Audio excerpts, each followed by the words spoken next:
If you're thinking about replacing the alternator on your 5.7 Hemi, make sure that you don't have these other problems going on before you replace your alternator. The first one is valve cover gaskets. If your valve cover gaskets are leaking, especially this one on the passenger side, the corner of that valve cover is right over the back side of that alternator. And so when this car is idling, it will sling oil out under the valve cover and right onto the back side of the alternator.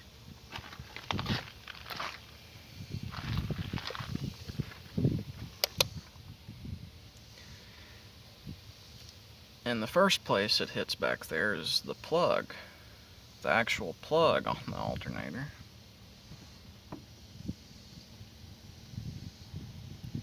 You can barely see it back there underneath the corner of that valve cover. But the first thing it hits is the plug. But it will soak the whole backside of that alternator with oil if you have bad valve cover gaskets.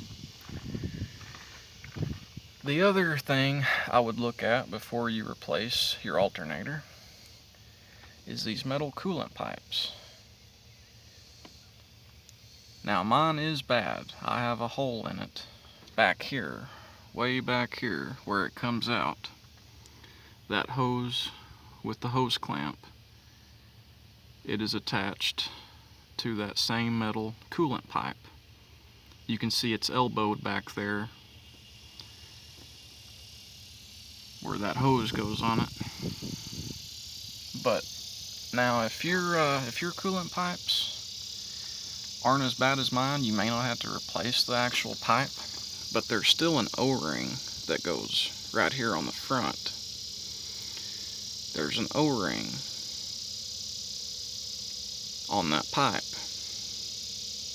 and you can see mine is failed. It's got hot and got hard and brittle, and it's not sealing anymore, and you can see that trail of rusty coolant water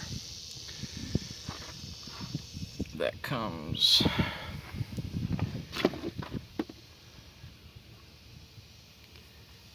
down there, and look at where it can potentially go. Yeah, it can potentially get coolant all over my alternator.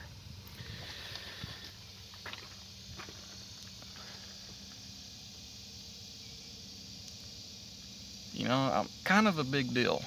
I would definitely have to say, before you replace your alternator, make sure you got good valve cover gaskets,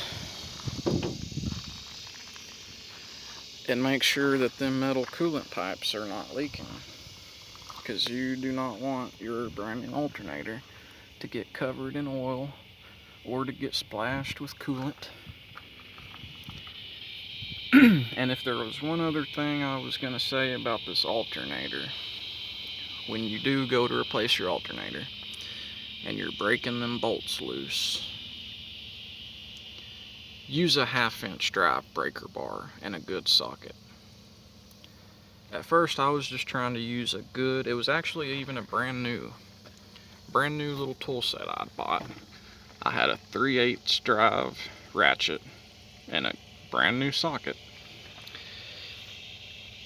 But I couldn't break them bolts loose with that 3/8 drive ratchet. I had to go get a 1/2-inch drive breaker bar and a good socket. It made it a lot easier. When I was trying to use the regular ratchet and socket, it just it kept trying to slip off, and I could have ended up rounding off them bolts. And if you round off them bolts that hold that alternator on,